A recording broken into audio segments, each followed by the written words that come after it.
Hello YouTube, and welcome to episode 1 of Rom-Com Reviews, an 8-episode series where I watch some rom-coms that maybe you've seen, maybe you haven't. We go over a quick summary of them, I tell you how I feel about them, and we even look at some cinematography behind them.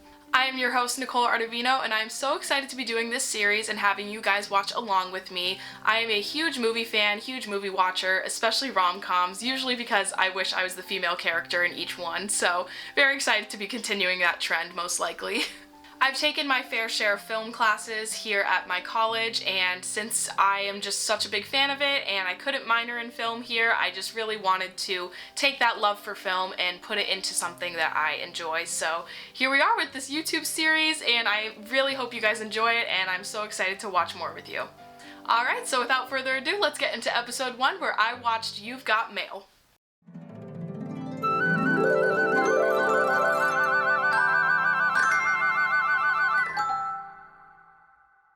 The main premise of You've Got Mail tells the story of a man named Joe Fox, who is played by Tom Hanks, and he is the super rich CEO that has been buying out smaller bookstores in order to advance his company further.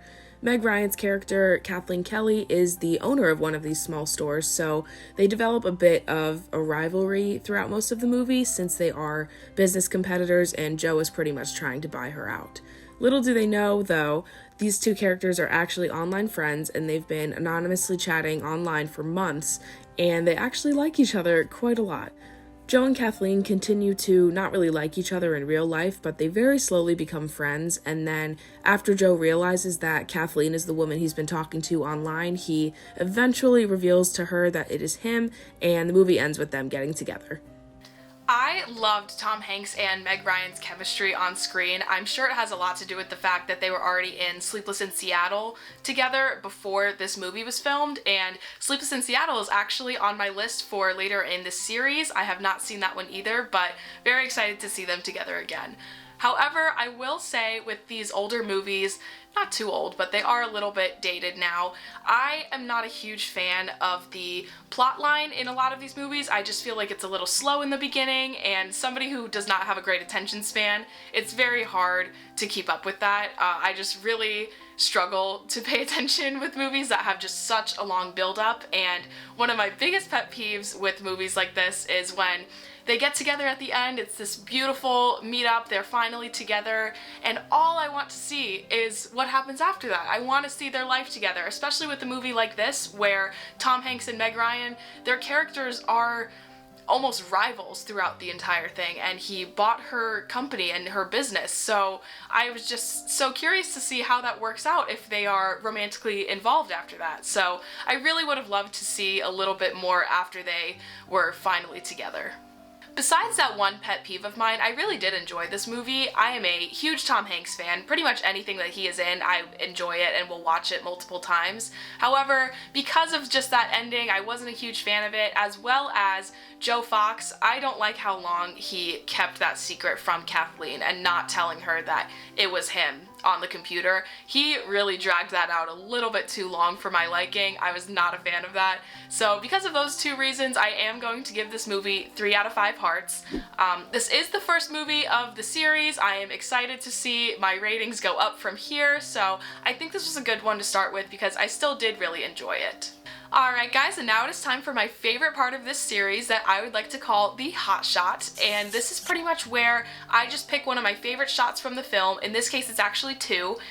Any shot that I just find interesting or has some kind of cinematic appeal, and I show it to you guys, and I bring in my film knowledge from some of the classes that I've taken at Longwood University, and we just talk about it. I show you what I liked, what I didn't like, the framing, anything like that. So let's just go ahead and jump into this one. So for our first shot, we have this jumping back and forth between Kathleen and Joe talking on the computer, which is something that they do a lot in this film. But as you can see, Kathleen's desk and herself, they're all over on the right side of the screen, whereas Joe's is actually a little bit more on the left. And so in this cutting between the two of them, you can see that they're actually facing each other with their desks and everything, even though they're not in the same room. I loved watching this when I first saw it. The cutting between them, it's like they were facing each other, and it's while they're speaking to each other on the computer, and it's just, I love the connection that's establishing between them because of this cutting. I feel like Nora Ephron, the director, she did a great job at showing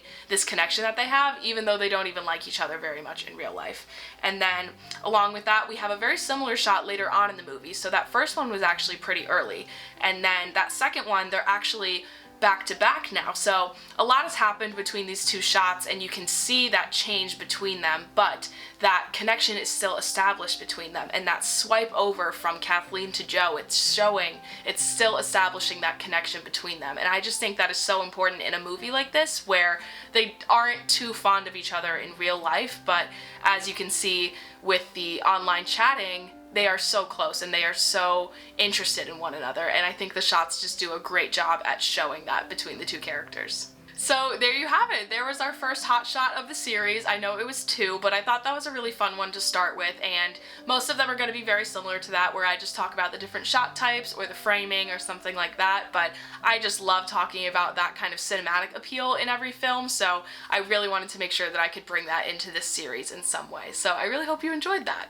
Thank you so much for watching. I really hope you enjoyed this first episode of my series, and I am so excited to continue it for 7 more episodes and hopefully have you watch along with me. Please like and subscribe. I also have my Instagram and my Twitter linked below, so feel free to follow me there if you're a big fan. But otherwise, I will see you on here next week, and we will be watching Bridget Jones's Diary. Thank you!